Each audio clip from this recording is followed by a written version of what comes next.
On this episode of Locked On Lightning, we're talking about Alex Killorn. Will he be back in Tampa Bay next season?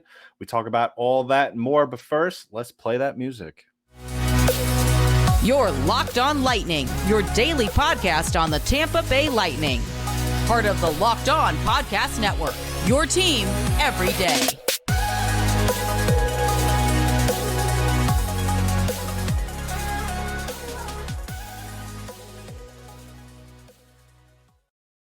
Welcome to another episode of Locked On Lightning, part of the Locked On Podcast Network, your team every day. This episode of Locked On Lightning is brought to you by FanDuel Sportsbook, the official sportsbook of the Locked On Podcast Network. Make every moment more. Visit FanDuel.com/LockedOn to get started.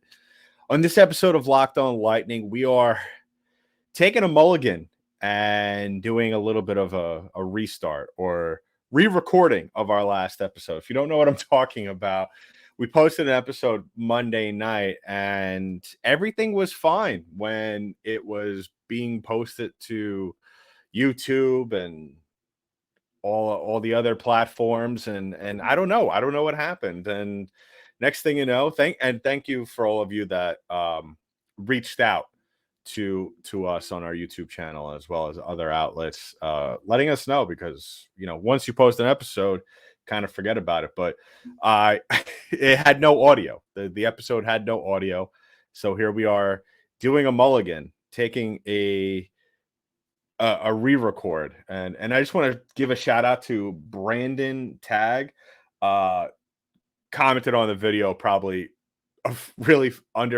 underrated, funny comment. Said, "I love your point about Killorn at 8:39 mark. Astute and well said." Well, Brandon, your comment was astute and well said. So good job there. But yeah, on this episode, we're talking about Alex Killorn. Are they waiting too long? It's been, I know the NHL season just ended yesterday, but even though the free agency period doesn't begin until July 1st, the Lightning can very well still reach a deal with Alex Killorn. And I'm sure Julien Brisebois, at the end of the day, if you were to ask him, I'm sure if you asked him, he would say he does not want Alex Killorn to explore the free agent market. He wants to get a deal done before the end of June and be able to move on and be able to just get the offseason underway and worry about other things other than whether or not 17 is going to be back in Tampa Bay. Quite frankly, my whole thought process, and some of the comments that were on the episode that this one will be replacing, some of the comments were kind of in between, and some of the comments also were on Twitter were kind of more so leaning on the side, though, of let Killorn walk, which is interesting because this is a guy who's averaged around 25 goals a season last couple of years, around the, I would say, 50-55 point mark. And yeah, ideally you want to have a guy kind of do more than that, and you definitely want to get more out of a guy than 25 goals, and especially 55 points. You want to really ideally have a guy who's on your second line, maybe a little bit more towards the 70 point mark or even 75. But I like that what Killorn brings to the table. I still think that he has a lot left to play.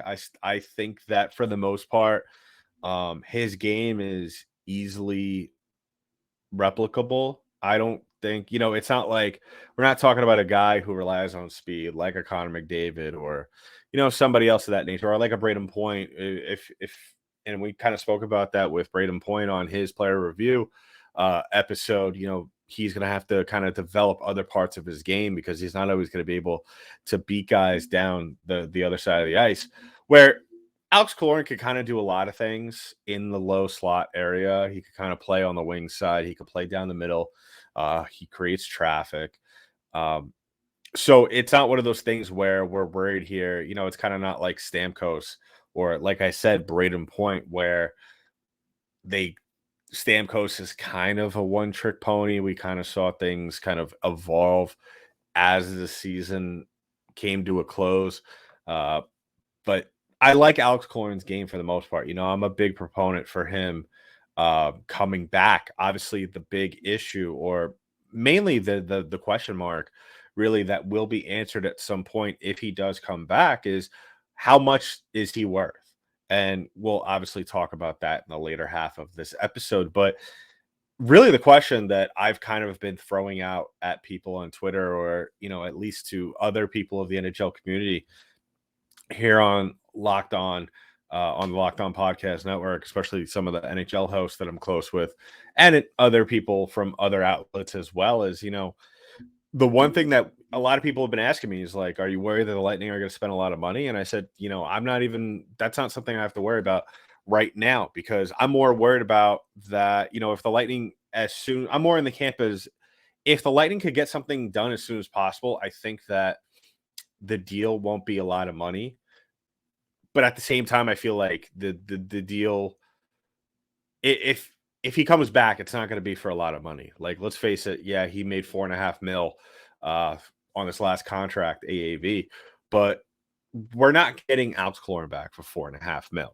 That's not a realistic number, and I would hope that Alex Killorn and his representation are well aware of that. But I think that something has to be said that the Lightning and Killorn we're on June 14th, and a deal has not gotten done. I believe the Lightning stopped playing hockey probably around the second week of May. So we've been almost a month pretty much without Lightning hockey. So if the fact that we're at this stage right now tells me that the Lightning and Alex Killorn are very far apart on a deal. As to whether or not they're closer remains to be seen, since the playoffs ended, at least for the Lightning. I think that if I was Alex Killorn's rep, obviously you want to go out there and get him the most money you can. I'm telling Alex Killorn, listen, go out there, explore free agency, see what you like. But at the end of the day, you could always go back to Tampa because that's what you know. And Killorn kind of strikes me as someone that he's not. I mean, who knows? Who knows what underneath in terms of his true desires, in terms of, some players play because they just love the game, and some others go where the money is. Look at Johnny Gaudreau in Columbus. Obviously, a little bit of a different situation with Alex Killorn.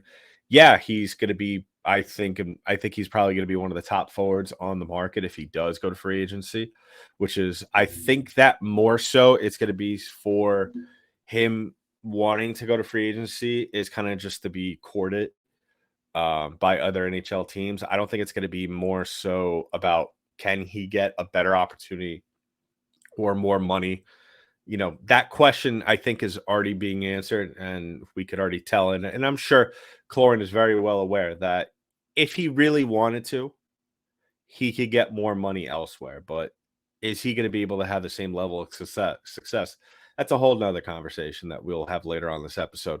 But I think that the Lightning, and unless I could completely am off the radar here with this, the Lightning strike me, Julien Brisebois, as much as I've liked a lot of his decisions since he took over from Steve Yzerman, I still think that we're still kind of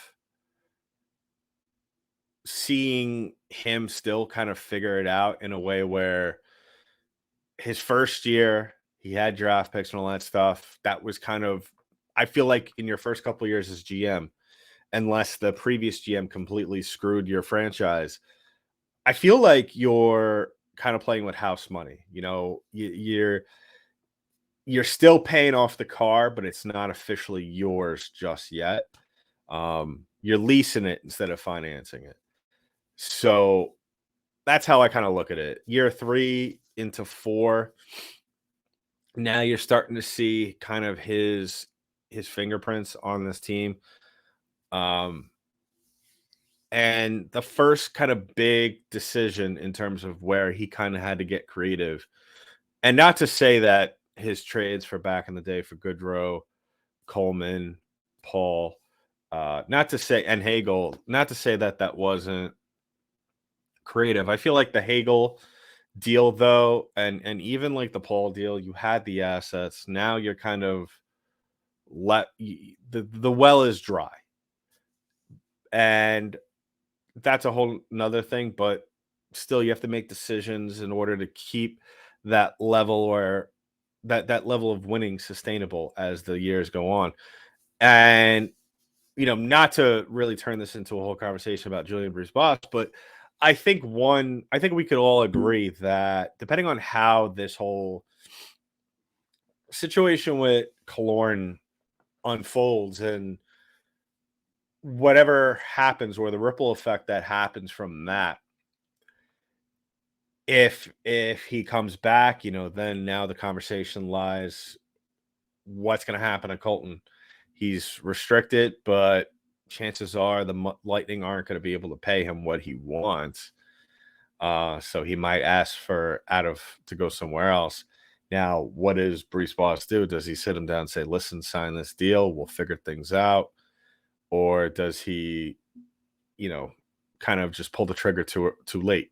Or I mean too early on Colton? Because I think Colton still has a lot to offer. But yeah, I mean, there's a lot of, like I said, ripple effects that could happen from the Lightning signing or not signing Alex Killorn. And as GM, though, I feel like you want to get that over with, that big question mark over with. And the Lightning have not done that yet. And it doesn't seem like they're really in any hurry to make any sort of conversation or any progress and to whether or not, Alex Killorn will be in Tampa Bay next year. And I think that could potentially play into Alex Killorn's possibility of him returning or his choice coming back for the Tampa Bay Lightning. So we'll report, obviously, and discuss this as things unfold. Like I said, I don't know. I would prefer him back. As to the price tag, I would hope that 17 knows that if he's going to be back in Tampa, he's not getting what he's normally being paid, and he better be aware. We'll talk about that in the upcoming segment. We'll talk about what is his value versus what is his projected value. We talk about all that. But first, I want to talk about our friends over at FanDuel Sportsbook. Now, the NBA Finals just ended. If you picked the Jazz in 5, unlike me, I picked them in 6. So I did a terrible job. I gave the Heat a little bit more credit than I guess I should have. But if you got them in 5, then you won a bunch of money. And I hope you did it with FanDuel. And if you did pick them and lost, at least you got their no sweat first bet. So make your way to FanDuel right now, because new customers can get a no sweat first bet up to $2,500. That's $2,500 back in bonus bets. If your first bet doesn't win, they got great promotions every day. The app is safe and secure, and you can get paid instantly. No more waiting days or even weeks to get that money that you won. So go ahead to FanDuel right now. Visit FanDuel.com/lockedon and get a no sweat first bet up to $2,500. That's FanDuel.com/lockedon. So once again, I want to thank everybody for making us your first listen of the day. And if you haven't already done so, please go ahead and subscribe to the podcast. We are available wherever podcasts are distributed in audio form, and subscribe to our channel on YouTube. As people continue to subscribe, we're getting closer and closer and closer to 1,000 subscribers. And once we hit that coveted 1,000 mark, we'll be raffling off a Vincent Lecavalier signed Tampa Bay Lightning puck. So you definitely don't want to miss that. And you will only be eligible if you are subscribed to the podcast on YouTube. So go ahead and do that. So we're back here talking about Alex Killorn. We just got done. It's a very complicated situation.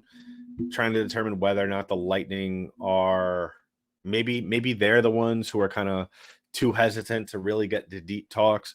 Maybe it's Killorn's camp who are like, let's not get too crazy with the talks because July 1st is right around the corner. And I don't know about you, but we could make a ton of cash here.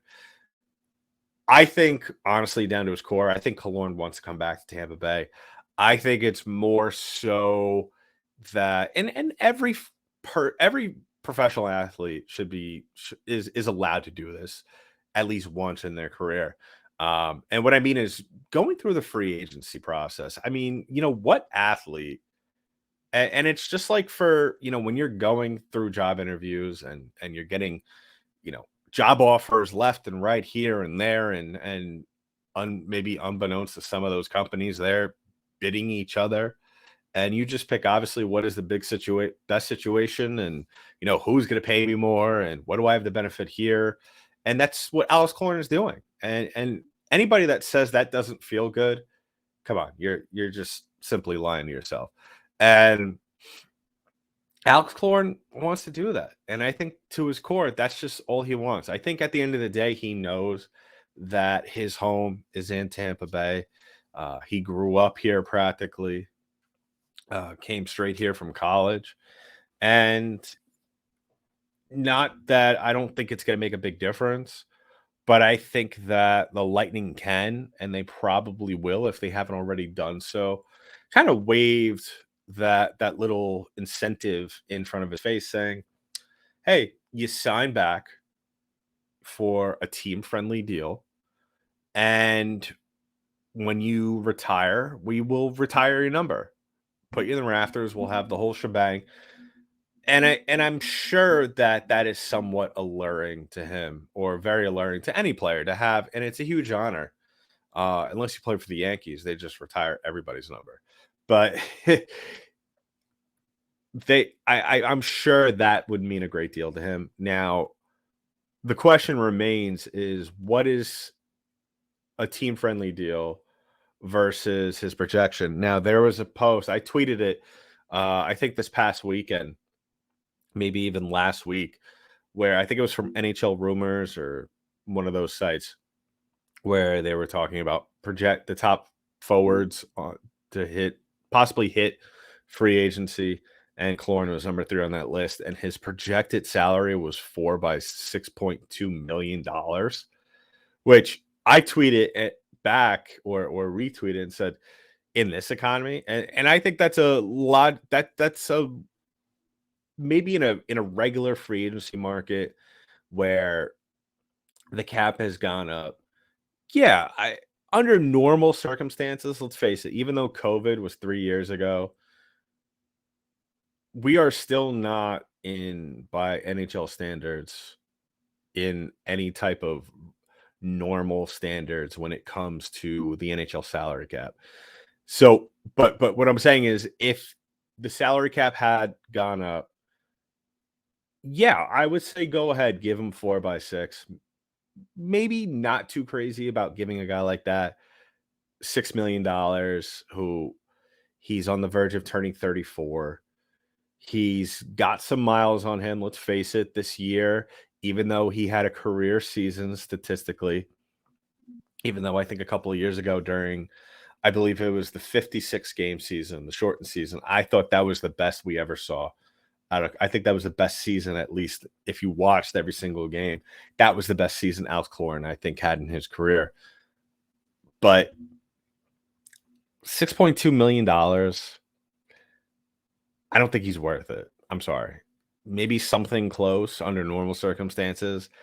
I would just give him the same deal for 4x4.5. But these aren't normal times. So if I had to put a number on him, without sounding too cheap, and let me know in the comments below what you think, because listen, this guy, as much as we want to say, listen, he's not worth $6.2 million, he's not even worth 4.4.5. My thing is that it's hard not to I don't want to shortchange the guy because when you look at the contributions that he has made to this team, I mean, he was a big part of back-to-back Stanley Cup championships. Um, Basically disappeared during that third run. Sorry, that's just the way it is.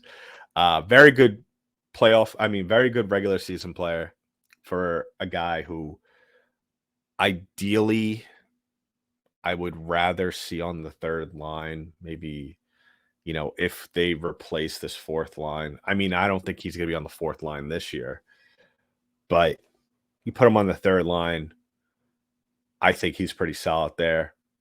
Don't think that he could, I don't think he could play that high up anymore on the second line. So probably the third line is probably the best scenario. But then again, you're kind of, someone's got to move up. And I feel like he just doesn't gel with the players who are going to potentially play on that third, whether it be Paul, Colton, or even Cole Kiepke, who we might see up on that third line at times this year. But I think if I had to put a number on him, if I'm calling him right now and talking turkey with him and his agent, I'm saying, listen, you're a great player. You've done very good for our franchise. I would say we give you 4x2 AAV. You're going to turn 34. You've had moments last year where you were very good on paper, but there was moments and there were stretches where you basically disappeared. There was playoff games in previous years where you disappeared. I mean, you were completely non-existent during the run to go for the three-peat. That's just the way it is. A lot of people don't realize, you're paying players obviously for the regular season, but for at least for this franchise, I mean, I can't speak for other ones. When we look at contracts for players, we're not just paying them for the regular season. We're not paying Steven Stamkos, Andre Vasilevsky, Victor Hedman. We're not paying them to play 82 games. We're paying them to play the subsequent potential 28. Okay, to win 16 games. And that's how I look at it. The guy's going to get his stats. He's going to get his 25, I think, regardless, just because he's around very good players. When you play on the same line as Nick Paul, when you play on the same line as Anthony Cirelli and Brandon Hagel, you're going to get 50, 55 points. You're going to get 25 goals. Especially when you got Cirelli doing work. You got Hagel, who is, I think, top 3 in scoring on this team, hands down. You're paying him to do the dirty jobs in the playoffs. You're paying him to score the big time goals and the clutch goals. And he did play well in that series against Toronto. But I think, this is I know it could be very controversial with some people. There might be some people listening to this podcast and saying that, well, you know what, listen, he's played very well, so give the man his money. At the same time, the Lightning, even though Killorn, if I had to grade his career with the Lightning, I would say B+. He's not an A. Only Point, Kucherov, Stamkos, Vasilevsky, and Hedman, I think, are all deserving of A's and higher.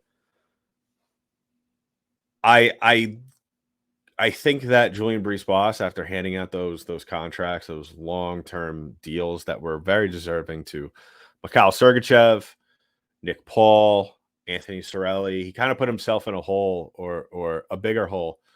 And that kind of brings me back to my point about him, where this is, I think, more important for Julian Brisebois than really the Tampa Bay Lightning, because now the guy is kind of playing with house money. He's playing with only his cards. He can't dip into the pot of Steve Yzerman, trade another prospect or whatever. Now these are his decisions that could dictate the next 5 years. And he kind of put himself into a position, a tough one, by giving those very deserving long-term deals to those guys that I stated. But we kind of already knew 2 years ago when we knew, or probably 3 seasons ago, let's say 3 seasons ago, we kind of already knew that the salary cap was going to be an issue for the next couple of years.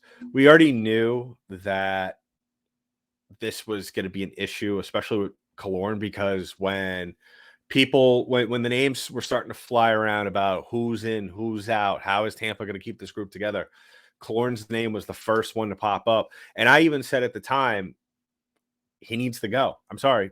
Would you rather have Coleman, Goodrow, and would you rather keep the Gord line together or keep Tyler Johnson and Alex Killorn? And I think we could all agree that you would probably want to keep the Gord, Coleman, and Goodrow line together. Not saying that if they got rid of Tyler Johnson at the appropriate time and then Killorn at the same time, that they would have been able to keep those guys together. That's not a guarantee, but I think it would have kind of allowed them at the time to open up the conversation a lot broader with those gentlemen. They would have.